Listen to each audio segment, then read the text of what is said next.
There are nights in Cedar Ridge when the wind sounds almost human, whispering warnings through the pines, brushing against old cabin windows as if trying to wake the people inside. And on one of those nights, a night carved from frost and fear, a single flashlight beam cut through the snow, carried by a police officer whose heart had already been broken once. They say fate comes quietly, but sometimes it arrives as a trembling little girl who cannot speak her fears, and a loyal German shepherd who refuses to leave her side. Together, they walked into his world like two fragile lanterns, shining just bright enough to reveal the danger hiding in the trees. Tonight, you'll hear how love found its way through the cold, how darkness knocked on a cabin door, and how courage answered first. Before we begin, where are you watching from? Tell me in the comments below. Your voice keeps these stories alive, and may your day be filled with warmth, kindness, and a touch of the miracle you deserve. Winter had fallen heavily upon Cedar Ridge, a small mountain town tucked into the northern curve of Colorado's highlands, a place where wind whistled through pine needles like distant flutes, and snow lay thick across rooftops, muting the entire world into a quiet, breathless white. Street lamps flickered beneath gusts rolling down from the ridge, and the smell of cold resin from the forest drifted between the shuttered houses. On Windfall Lane, where the road sloped downward like a frozen river, a lone figure trudged through knee-deep snow. Officer Elias Corman, heading home after a long shift.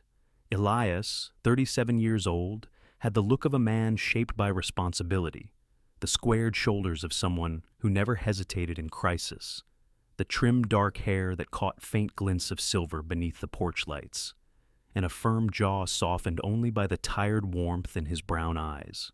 His body was athletic from years of patrol work, but his walk carried the heaviness of a man who had spent a lifetime navigating other people's grief. His personality was steady, introspective, and profoundly protective, especially after the loss of his wife 3 years prior, a tragedy that had planted a hollow ache in him, one he hid behind precise routines and long work shifts. Pad-padding through the snow at his side was Bear, his 5-year-old German Shepherd K9 partner. Bear's coat was thick black and tan, dusted now with flakes that shimmered under the porch light. He had powerful shoulders, alert ears, and amber eyes that seemed almost human in their depth. Bear's right hind leg bore a faint scar, a reminder of the winter night he pushed through barbed wire to pull an elderly man from beneath a collapsed shed. Since then, Bear had been fiercely attuned to emotional undercurrents, calm yet hyper-observant, gentle with children, and unwaveringly loyal to Elias. When Elias ascended the cabin steps, Bear paused, sniffing the cold air with a sudden stiffness. The dog's tail lowered slightly, a subtle sign Elias had learned to trust. Something was wrong inside. He unlocked the door quietly and stepped into the warm but eerily still cabin. The wood stove hummed faintly, casting soft orange light across the living room. And then he saw her. Lily Corman, his adopted daughter, knelt on the kitchen floor. Lily, 7 years old, had the delicate features common among children with Down syndrome. Almond-shaped hazel eyes, a small button nose, round cheeks now pale from worry, and light chestnut hair falling loosely around her face instead of its usual ponytail. Lily had always been gentle and affectionate, with a shy smile that bloomed slowly like a hesitant sunrise. She spoke softly, often repeating words when anxious. She loved routines, crayons arranged by color, and Bear's warm fur against her cheek at bedtime. But tonight, her hands were trembling against the cold tiles. For a moment, Elias didn't understand what he was seeing. Then his breath caught. Lily was leaning down, licking spilled milk off the floor, trying desperately to clean it with her tongue before anyone noticed. She whispered something between licking motions, a frightened mantra. Lily good, Lily no mess, Lily good. Bear moved first. The dog stepped forward slowly, lowering his head until his nose brushed her shoulder. His warm whine filled the silence, vibrating with worry. Lily froze at the touch, then clutched Bear's fur with desperate fingers, her only lifeline. Elias's heart fractured. Lily. His voice was so soft it nearly disappeared into the hum of the heater. She looked up sharply, eyes wide, as if bracing for punishment. Milk stained her lips. Her small chest heaved. "Daddy, I clean. I clean." Elias dropped to his knees, reaching toward her with shaking hands. But she recoiled, flinching not from him, but from the expectation of reprimand. And that was what truly broke him. His eyes then caught sight of the living room sofa. There lay Chloe Dalton, sprawled with careless abandon. Chloe, 29, had always been striking, tall, slender, with long, wavy blonde hair she styled meticulously every morning. She dressed in chic coats and boots meant for Denver nightlife rather than mountain winters. A social, charismatic woman in public, she possessed a sharp intellect and an even sharper concern for impressions. But beneath her elegance lived an impatience that grew more pronounced with each passing month, especially toward Lily. On the sofa now, Chloe's eyeliner was smudged, her dress wrinkled, and an open bottle of wine sat half-spilled beside her. Her cheeks were flushed with alcohol, and her breath rose in slow, careless waves. She looked nothing like the refined woman who had charmed Elias months ago. Elias rose, trembling with fury, and nudged her awake. "Chloe!" She blinked sluggishly, pushing her hair from her face. "What, Elias? You're early?" Her gaze drifted lazily to the kitchen. She saw Lily, smirked faintly. "She spilled it. She has to learn to clean properly. You baby her too much." Bear growled, a deep guttural warning rarely heard from him. Chloe flinched slightly, glare sharpening. "That dog is out of control." Elias stepped between them. His voice was low but icy. "Explain why she's terrified, why she's starving, why she's cleaning the floor like an animal." Chloe rolled her eyes. "Oh, please. She's dramatic. Kids like her need structure. She should have finished her chores." "Chores?" Elias spat. "She's 7. And she needs discipline." Elias felt something snap inside him, the final thread of denial. "Get your things," he said. "You're leaving." Chloe let out a short, incredulous laugh, but something in Elias's eyes, his posture, the protective stance of Bear, told her this wasn't a bluff. Her face twisted with wounded pride.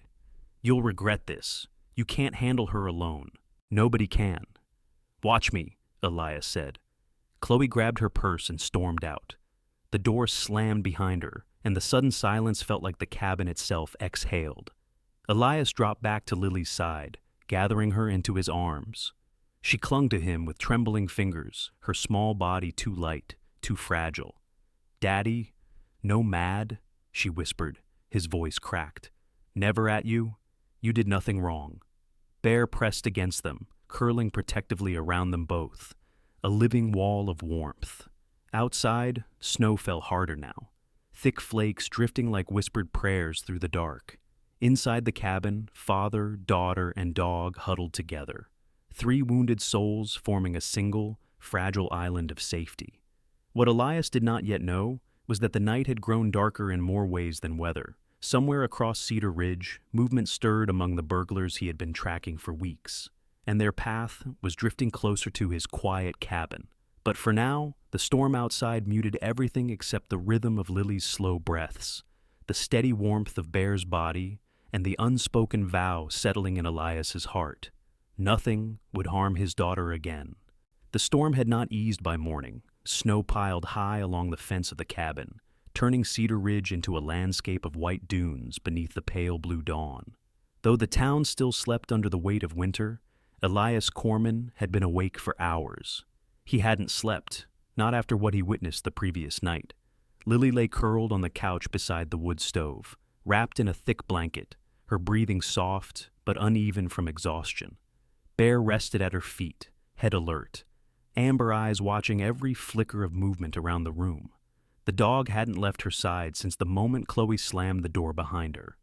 Elias stood by the small kitchen window, a mug of untouched coffee cooling in his hands.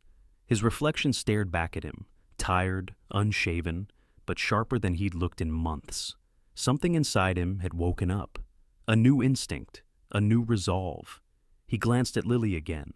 She stirred, rubbing her eyes and sitting upright with slow, careful motions. "Daddy?" she whispered. Her voice was small, the kind that only formed when she wasn't sure she was safe. Elias knelt in front of her. "I'm here." Her shoulders eased slightly, and her hand reached toward Bear, who licked her fingers gently. The dog's presence alone seemed to calm her. "You hungry?" Elias asked. She nodded but hesitated, eyes shifting toward the kitchen floor, where the dried milk stains still remained. Elias understood instantly. He lifted her chin so she met his eyes. "No more cleaning with your mouth. No more being scared.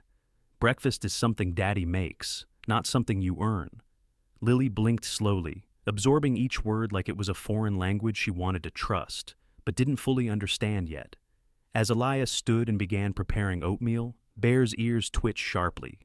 The dog rose, tail stiff, gaze locked onto the window. Elias followed his eyes. Someone was outside.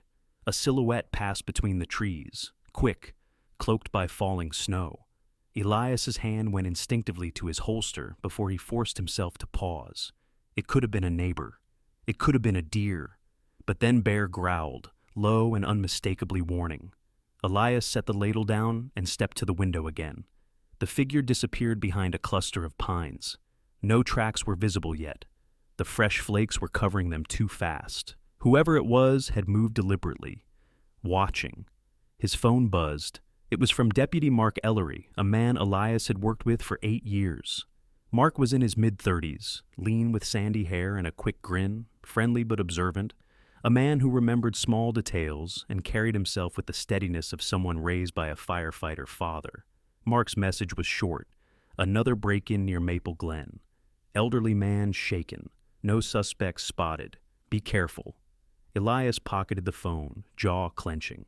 Maple Glen was only half a mile downhill from his cabin. Whoever had prowled around his property this morning might have been part of the same crew, and Chloe knew he lived alone with Lily. He forced himself to breathe slowly. Lily was watching him now, worry creasing her features. "Daddy okay?" He nodded, softening his expression. "I'm okay, sunshine." But Bear remained fixated on the forest. After breakfast, Elias bundled Lily in warm layers, a puffy blue coat, wool hat, polka dot mittens, and carried her to the patrol truck.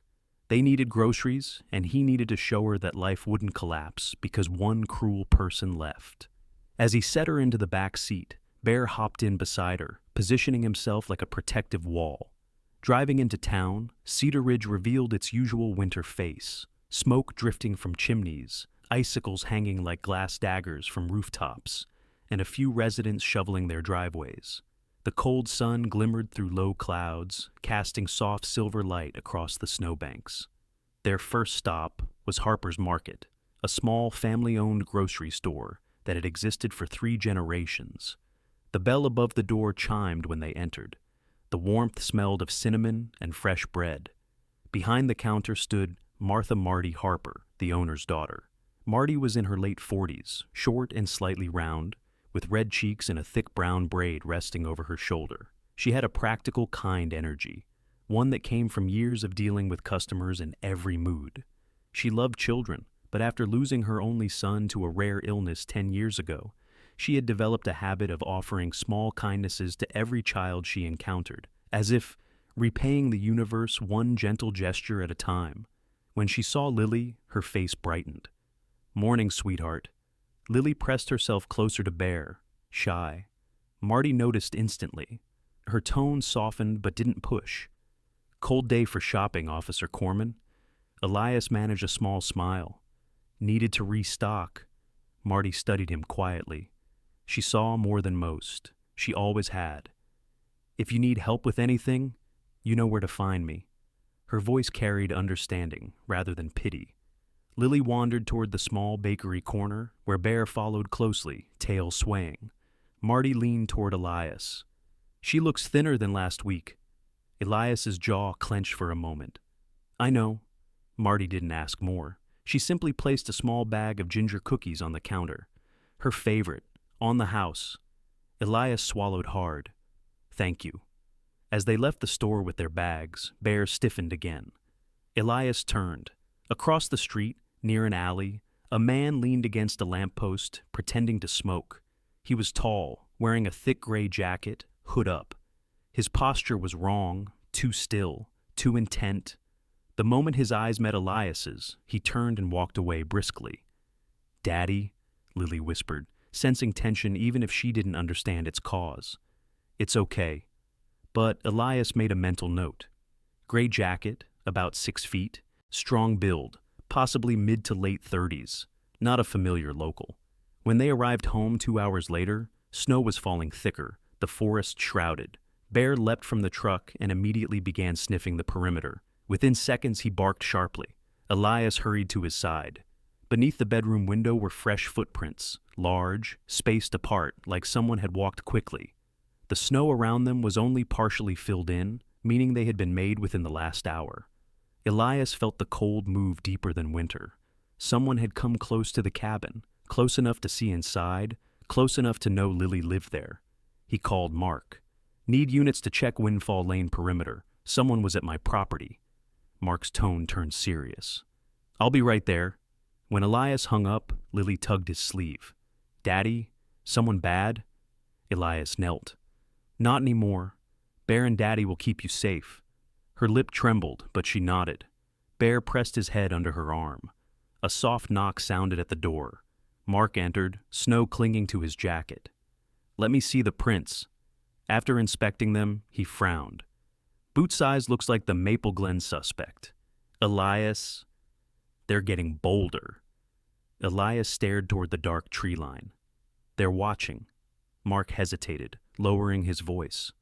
"Chloe's been talking to people. I heard she was seen with strangers at Finley's bar last night." Elias's shoulders stiffened, but he said nothing. Mark clapped his arm once. "We'll figure it out." As Mark left to sweep the area, Elias stepped inside and closed the door. He looked at Lily, sitting cross-legged on the carpet, arranging her crayons in color order. Bear lay beside her, tail tapping lightly on the floor. For a moment, the storm outside vanished. Only the small, golden warmth of that scene remained. Elias watched them with an ache so deep it felt like it might split him open. Whatever was coming, whatever shadow hovered beyond the pines, he knew one thing clearly. This little home, this small circle of safety, was worth protecting with everything he had. And as Bear lifted his head suddenly toward the window again, Elias sensed the same truth rising in the dog's amber eyes. The danger wasn't finished with them yet. The next morning arrived gray and muted, as though Cedar Ridge were trapped beneath a heavy wool blanket of cloud and frost. Snow still clung to the branches outside Elias Corman's cabin, hanging motionless in the windless stillness. It was the kind of silence the mountains only allowed after a storm, too calm, too brittle, as if waiting for something to crack it open. Inside the cabin, Elias stood by the kitchen counter, stirring hot chocolate for Lily. She sat at the table with Bear pressed comfortably against her legs, drawing a flower with 3 crooked petals. Her brown hair was brushed today, tied gently into a ponytail. She looked steadier, though she still flinched at sudden noises. Elias knew healing wouldn't come quickly. Trauma never did. As he set her mug down, Bear suddenly lifted his head. Not alert, not afraid, just listening. That subtle shift in the dog's posture made Elias pause. Bear's instincts were never wrong. A soft knock sounded at the cabin door. Bear moved instantly, positioning himself between Lily and the entrance. Elias opened the door cautiously. Standing on the snowy porch was Nurse Evelyn Hart, a woman in her late 40s with a sturdy build, warm brown skin, and a halo of short black curls tucked beneath a wool beanie. She wore a thick navy coat, snow boots, and glasses that fogged at the edges from the cold. Evelyn was known in Cedar Ridge as the traveling home care nurse, compassionate, reliable, and deeply protective of children. Years earlier, she had lost her younger brother to a preventable medical error, which fueled her fierce insistence on looking after vulnerable people. Her eyes were sharp but kind as she greeted Elias. "Mark told me Lily might need medical checking," she said. "I was already in the area, so I thought I'd stop by." Lily peeked from behind Bear. Evelyn softened instantly. "Hello, sweetie?" Lily's fingers tightened around Bear's fur, but she didn't hide completely. Elias stepped aside to let Evelyn in. "Thank you for coming. She's been through a lot." Evelyn examined Lily gently, checking her pulse, listening to her heartbeat, assessing her hydration. Her expression remained professional, though her eyes darkened slightly at the sight of Lily's thin wrists and the fading bruise near her elbow. She needs stability, Evelyn said quietly. Routine, warmth, and food at regular intervals. She paused. And she needs safety. Has she said anything about the woman who was here? Elias shook his head. Not yet. I'm not pushing her. Evelyn nodded approvingly. Good. The less pressure, the better. Meanwhile, Bear paced near the window again, attention fixed on the tree line. Evelyn noticed. Your partner's anxious. Too anxious, Elias murmured. We found footprints yesterday. Evelyn didn't pry. She simply rested a hand on Elias's shoulder before leaving. You're doing right by her, she said. Just keep your eyes open. When she stepped back into the snow, Bear followed her with his gaze until she disappeared from view. Lily tugged Elias's sleeve, whispering, Daddy. Bear scared? Bear is careful, Elias answered, brushing a strand of hair from her face. That's what keeps us safe. To lift the mood, he set Lily up with her crayons while he prepared soup for lunch. As the pot simmered, Bear padded over and placed his paws on the cabin door, whining softly. What now? Elias asked, moving closer. Bear pressed his nose against the crack beneath the door. Elias opened it slowly. To his surprise, something small tumbled onto the porch. A folded piece of paper, held down by a small rock. There were no footprints around it. The night's snowfall had erased them. Someone must have left it earlier. Elias picked it up. The message inside was scrawled in quick, uneven handwriting. You're being watched, she talked. Be careful. No signature, no clue, just dread curling coldly down Elias's spine. He scanned the forest once more before shutting the door. Lily looked up at him, sensing the shift in his expression. Daddy? He forced a small smile. Just someone leaving trash. It's okay. Her eyebrows pinched, unconvinced. Bear stayed glued to the door. Elias stuffed the note into his coat pocket. He would show Mark later, but for now, Lily needed normalcy. After lunch, he bundled her up in her coat and scarf. Let's go to the park, he said, just for a little fresh air. Lily nodded eagerly, clutching Bear's leash. The town park was nearly empty. Just a few families sledding on the far hill. Snowflakes drifted from the sky like drifting feathers. Lily walked cautiously but freely, Bear staying pressed to her side. At the swings, she climbed onto the lowest seat. Elias pushed gently, letting her sway back and forth. Her laughter, soft and uneven, floated into the cold air. It was the first time he had heard it in days. Then someone approached, a woman bundled in a thick plaid coat, carrying a bag of bird feed. Mrs. Agnes Mallory, a local resident in her early 70s, short with a round face and a shock of white hair beneath her knitted cap. Agnes was known as the town's park grandmother. She fed the birds every morning and remembered everyone's children by name. She had lost her own son 20 years ago in a highway accident, which made her especially tender toward families. Is that little Lily Corman? She asked with a bright smile. Haven't seen her out in weeks. Lily froze, shrinking behind Bear. Agnes softened instantly. Oh, don't mind my voice, sweetheart. I'm loud because these old birds barely hear me. She tossed a handful of seeds, and a flurry of sparrows swooped down. Lily leaned forward slightly, fascinated. Bear watched the birds with interest, but stayed in place. Agnes stepped closer to Elias. I heard things got complicated around your home. You could say that, Elias replied. Agnes lowered her voice. Then keep that dog close. Folks in town been seeing strangers near the forest trail after dark. Some say they're scouting houses. Elias stiffened, glancing at the trees surrounding the park. Agnes patted his arm. You're a good man, and that little one needs you steady. Just be careful. As she walked away, Elias felt Bear press against his leg. Another signal. Another warning. As they walked back to the truck, Lily stopped suddenly. Daddy? Someone there? She whispered. Elias followed her line of sight. Beneath the shadow of a pine tree across the street, a figure stood, same gray jacket from the day before. This time, the figure didn't move away immediately. They stood still, watching. Elias slowly put Lily behind him. Get in the truck, he whispered. Bear growled low. The figure stepped back once, then faded into the deeper shadows of the trees. Elias didn't chase. Lily came first. Once they were inside the cab, Lily clung to him. "Daddy, bad man." Elias wrapped an arm around her. "Not anymore. We're going home." But as he drove back toward Windfall Lane, one truth gnawed at him like winter wind. This wasn't random. Someone wasn't just scouting houses. Someone was scouting his. And Elias didn't yet know why. When they reached the cabin, Bear ran to the porch and sniffed the area where the note had been. His tail straightened, a specific alert posture he used when detecting a scent he recognized from before. Elias crouched. "Someone returned?" Bear nudged the doormat. Underneath it was another piece of paper, smaller, this one typed. "She brought trouble to your door. Trouble doesn't leave easily." Elias crumpled it in his hand. The chapter closed on the image of him standing on his porch, Bear rigid beside him, Lily watching from inside the cabin, all three aware that the shadow from the woods was growing closer. The wind picked up as dust settled over Cedar Ridge, turning the quiet mountain town into a landscape of long, blue shadows and drifting snow. From Windfall Lane, Elias Corman's cabin looked almost peaceful beneath its soft coat of frost. Yet the heaviness in the air hinted otherwise.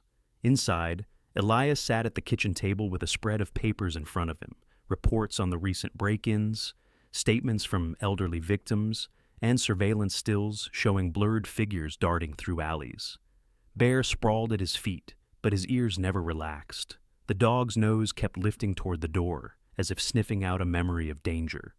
Lily sat on the couch nearby, drawing a picture of Bear standing in front of a tall pine tree. She hummed softly, a broken, hesitant tune, but the very sound made Elias's heart swell with fragile relief. She was trying, healing, recovering inch by inch. A knock jolted the room. Bear sprang to his feet with a sharp bark. Lily froze, clutching her crayons. Elias moved to the door cautiously. Standing outside, dusted with snowflakes, was Detective Rowan Hale, a man in his early 50s with salt and pepper hair and a weathered face. Rowan was tall and slightly stooped, his shoulders carrying decades of unsolved cases and long winter nights. He wore a thick forest green parka, and his eyes, steel blue, analytical, missed nothing.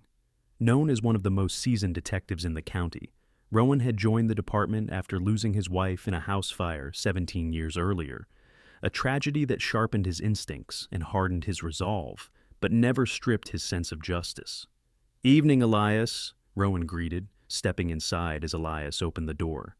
"Mark told me you found something unusual."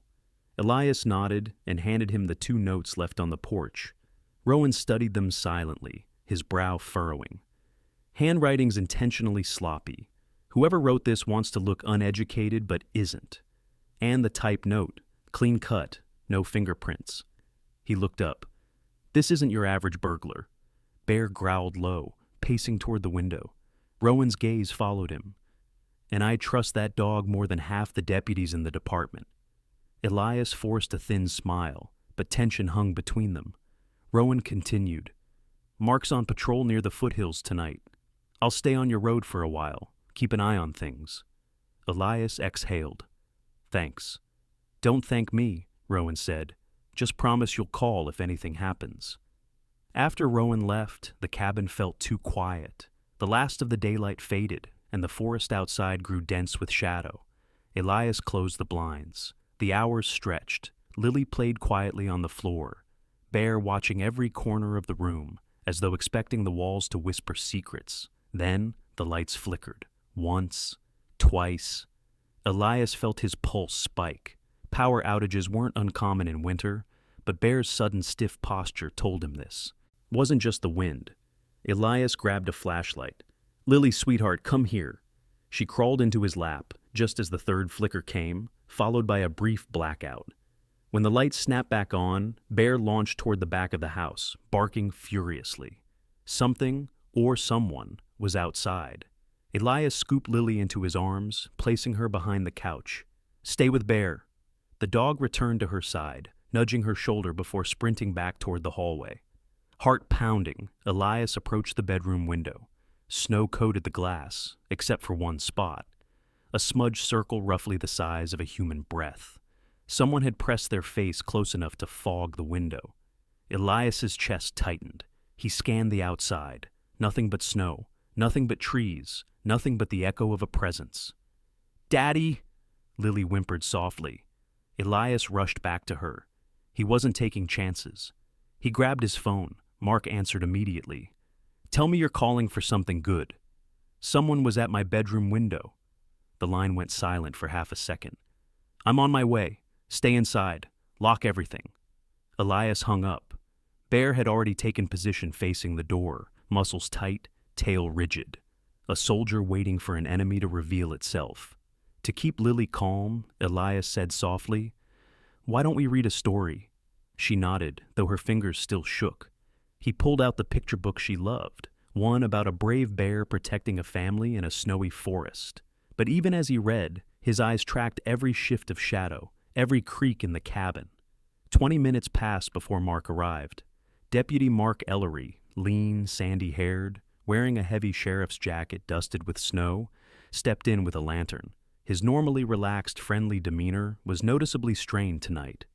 "Let's take a look." Elias led him to the fogged window. Mark's expression darkened. Someone was close, real close. He crouched and inspected the snow beneath the sill.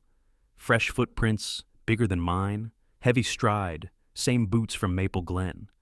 "They're escalating," Elias murmured. "Escalating," Mark agreed, "and targeting you." Lily hugged Bear's neck from behind the couch.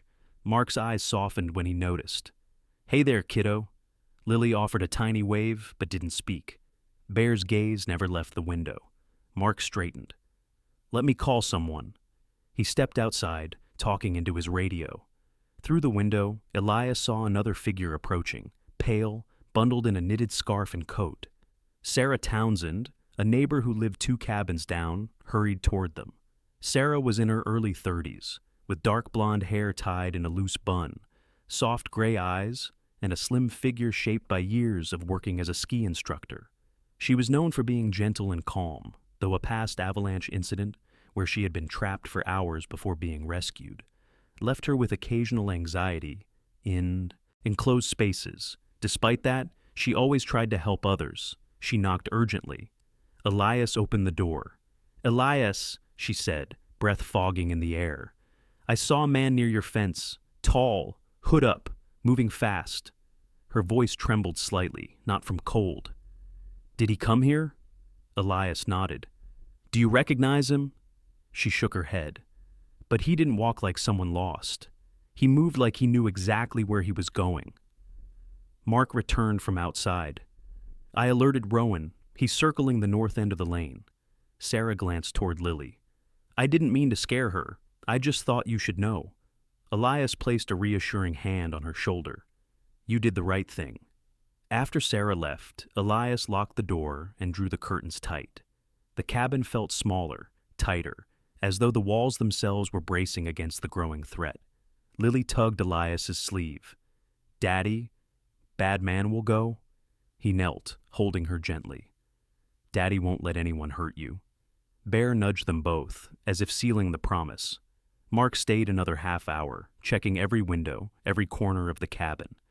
"This person isn't playing around," he said before leaving. "But we're on to him now." When Elias finally tucked Lily into bed, she whispered, "Bear stay?" "All night," he promised.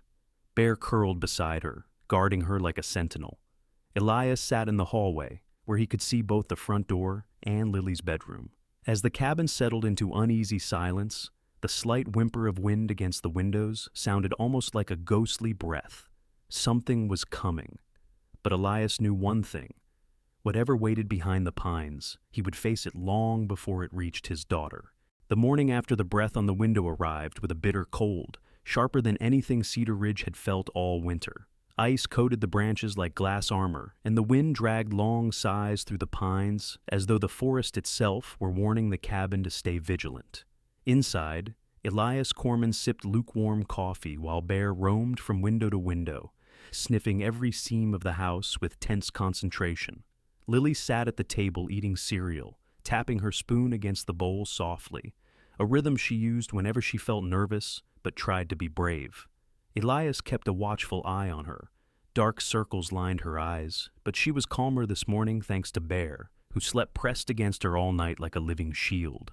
Elias had dozed beside them on the floor, waking at every gust of wind. Around 10 in the morning, as the sun cast pale light across the snow, Elias heard tires crunching on the frozen road outside. Bear immediately stiffened. Lily froze mid-bite. Elias moved to the window. A county vehicle pulled up, the white SUV belonging to Sheriff Dana Cullum. Dana, a woman in her early 40s, was tall and lean, with sharp cheekbones, short black hair, and a posture that radiated both command and unspoken compassion.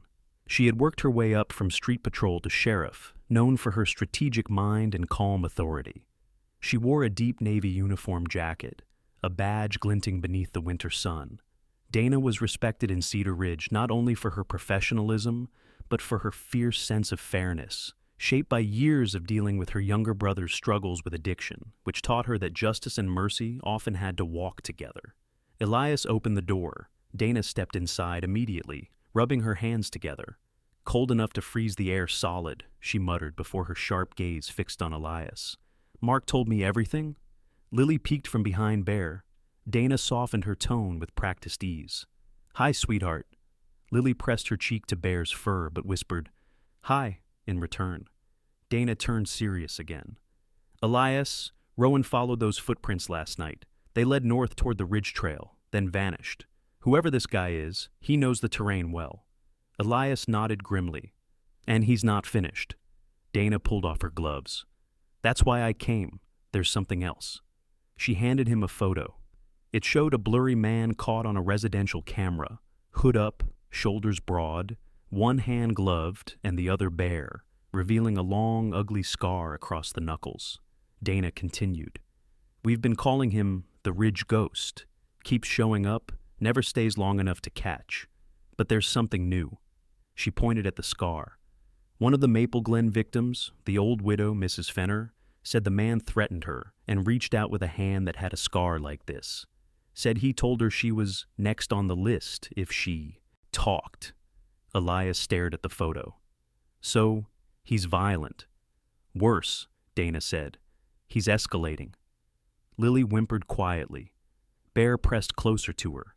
Dana lowered her voice. "And there's something else. Chloe Dalton, your ex, has been seen meeting with a man who matches this build, Finley's bar, last 2 nights. Elias felt heat coil in his chest. "She's helping him." "We don't know that yet," Dana said, though her tight jaw suggested she agreed. "But she's talking to someone, and whoever he is, he's dangerous." Before Elias could respond, Bear's head shot toward the door. A quick bark. Another car pulled up outside, this time a small faded blue sedan. Out stepped Mr. Leonard Walsh, a man in his late 60s with thinning gray hair, a hunched posture, and a long wool coat that looked older than some of the houses in Cedar Ridge. Leonard was quiet, polite, and walked with a limp caused by a mining accident decades ago. He lived alone at the end of Windfall Lane and rarely spoke to anyone unless necessary. His shy demeanor came from losing his wife to cancer 15 years earlier. Since then, he'd carried an air of harmless solitude, but today his expression was stiff with worry. Elias opened the door for him. "Leonard, are you all right?" Leonard removed his hat, wringing it in his hands nervously. "Forgive me for bothering you, Officer Corman, but I saw the sheriff's SUV and thought I should come." Dana nodded gently. "What is it, Mr. Walsh?" Leonard glanced toward Lily, lowering his voice. "Last night, I heard someone outside my house. Didn't see a face, but—" He swallowed. "They were wearing a gray jacket, same as the one you've been talking about on the scanner." Elias's stomach tightened. "He was near you too?" Leonard nodded shakily. "He stood at my window for a long time. Didn't move, like he was listening to something inside. His eyes darted around nervously before he whispered. When I turned on the light, he disappeared." Dana exchanged a look with Elias. The Ridge Ghost wasn't just prowling randomly. He was targeting houses on this road specifically. "Thank you for telling us," Dana said. "Go home and lock your doors. We'll keep patrol cars in the area." Leonard nodded gratefully and left just as quietly as he arrived. The moment he was gone, Dana faced Elias. You need to consider temporary relocation. Elias shook his head. Lily just started feeling safe. Moving her will make it worse. Dana sighed. Then double the locks, keep Bear close, and don't let Lily out of your sight. She left shortly after, but the cabin felt even smaller when the door closed. Bear paced with anxious energy, tail stiff, ears pricked. Lily whispered, "Daddy, home safe?" Elias knelt next to her. "We're safe, because we're together, and because Bear is here." Bear nudged her cheek gently. To keep Lily calm, Elias suggested drawing again. She sat cross-legged on the rug and began coloring. Her small voice hummed a broken little tune, but after a few minutes, she stopped abruptly. "Daddy," she whispered, "someone outside." Elias turned sharply. Bear was already at the window, silent, tense, frozen. Elias grabbed his flashlight and peeked outside. No one. Only trees bowing beneath the weight of snow. But then he noticed it, just at the edge of the forest. A single black glove lying in the snow, the left glove, the one that matched the scarred hand. He stepped outside just far enough to retrieve it. The glove was stiff with cold, fingertips torn. A faint smell of engine oil clung to it. As he turned back toward the cabin, he felt it. Eyes watching him from somewhere deep in the pines. Watching, waiting. He hurried inside and locked the door. When he placed the glove on the table, Lily flinched and whispered, "Bad man glove." Elias sat beside her, putting an arm around her shoulders. "He won't get close to you." The truth was harsher. The man already had. Bear lay beside the glove, sniffing it intensely, memorizing the scent. Then he raised his head and growled in a low, deadly rumble Elias had only heard 5 times in his entire K9 career. Danger wasn't coming. It was already here. And it had left a calling card at their door. Night folded over Cedar Ridge in a deep indigo hush, the kind that made every window reflection feel like an eye staring back. Elias Corman stood in the center of his cabin's living room, the torn black glove lying on the table like a silent threat. Lily sat close to Bear, her small fingers twisted tightly into the dog's fur. Bear remained poised, ears forward, muscles rigid, his focus circling every crack and shadow of the house. Elias felt the same thing Bear did. Something was coming. A sudden knock struck the door, 2 sharp thuds. Bear lunged toward it with a bark so powerful it rattled a picture frame on the wall. Elias grabbed his weapon and approached. "Elias, it's Rowan," a low voice called. He opened the door to Detective Rowan Hale, his green parka dusted with snow, steel blue eyes reflecting urgency. Tonight, Rowan seemed even more worn, the kind of fatigue that settled in the bones of a man who spent decades chasing monsters. "I found him," Rowan said immediately. "Your visitor, the man with the scar." Elias's heartbeat stilled. "Where?"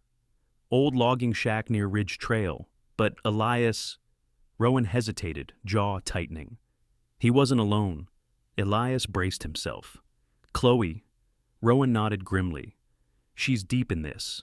Looks like she's been helping him scout homes to rob."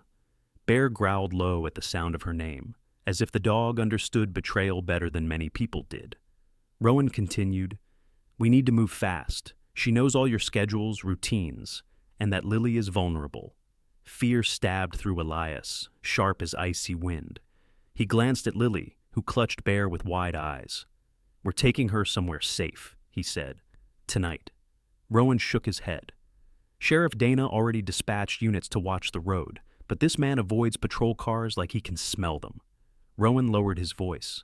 "He's coming for the glove." Bear suddenly bolted toward the back door, barking ferociously. Footsteps crunched outside, not human, too light, too quick. Then, silence. Elias froze. Rowan signaled him to stay still.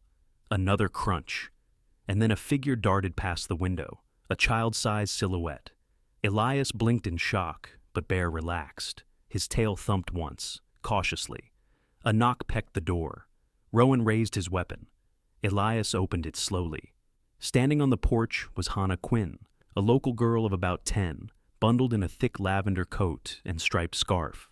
Hannah had long black hair braided neatly and wide green eyes full of nervous courage. She lived with her grandmother a mile down the lane and was known for her curiosity and her fearless affection for Bear, whom she often fed treats whenever she saw him on patrol. She was shy around adults, but brave around animals, probably because her father had abandoned her family years ago, leaving Hannah to grow up faster than most. Hannah? Elias crouched. "What are you doing out here alone?" She held out a folded paper, cheeks flushed red from the cold. "A man dropped this near our fence. I saw him run toward your house. I thought you should know." Elias unfolded the note. "Tonight. Nothing else? No signature?" Rowan swore under his breath. "He's coming here." Hannah's voice trembled. "I didn't want him to hurt Lily." Elias rubbed her shoulder. "You did the right thing. Go straight home. Don't stop for anything." Rowan escorted her to the road and watched until she disappeared safely around the bend. When Rowan returned, Elias had already locked the doors. Bear paced the floor like a soldier preparing for war. "Dana's backup will take too long," Rowan said. "And he's close." Elias nodded. "Then this ends here." A faint scrape echoed outside the bedroom window, like a hand dragging across the siding. Lily whimpered. Bear snarled. "Stay behind me," Elias ordered, lifting his weapon and approaching the hall. Rowan flanked him, silent and fierce. Another scrape. Then, crack. The back door shuddered violently. Someone was kicking it. "Get Lily into the bedroom closet," Rowan whispered. "Now!" Elias scooped her up. She clung to his neck, whispering, "Daddy, scary man." "Not for long," Elias said, voice steady. "Bear will stay with you." Bear followed them into the room. Elias pointed to the closet. Bear rushed inside first, circling the small space. Lily crawled in after him, burying her face in his fur. Elias crouched. "Just stay quiet. Bear won't leave you." Bear licked her cheek, sealing the vow. The door crashed again, splintering now. Elias stepped into the hall with Rowan. A final kick snapped the hinges. The door burst open. The man who stepped inside was tall, broad, and wrapped in a gray jacket dusted with snow. His left glove was missing, revealing a hand scarred across the knuckles. His face was sharp, his jaw unshaven, and his eyes cold with the kind of hunger found only in men who enjoyed fear more than profit. His boots dripped melted snow onto the wooden floor. Behind him, Chloe Dalton appeared, hair tangled, mascara smeared, her once polished appearance crumbling into desperation. She looked jittery, her eyes darting between Elias and Rowan. "Just give him the glove," Chloe hissed. "It's all he wants." Elias noticed the bruise on her wrist. She was nervous, yes, but afraid too. The man snarled, "Shut up, Chloe!" Rowan raised his weapon. "Hands where I can see them." The scarred man smirked. "You think I came unprepared?" He lunged. The hall erupted into chaos. Rowan fired once, missed. The intruder slammed into him, knocking him against the wall. Elias tackled the man from behind, driving him toward the living room as they crashed into the coffee table. But the intruder was strong, shockingly strong. He slammed his elbow into Elias's ribs. Pain exploded through Elias, but he held on. From the hallway, Lily cried out. The intruder laughed breathlessly. "Found your weakness, cop." Before he could get up, a blur of black and tan shot across the room. Bear. The German shepherd hurled himself onto the attacker, teeth sinking into the man's coat sleeve. The man roared, striking Bear with his fist, but Bear refused to release. Elias seized the moment, punching the intruder across the jaw. Rowan swept in, grappling the man's legs. Chloe screamed and backed into the wall. The man tried to wrench free, failed. Rowan shouted, "Elias, now!"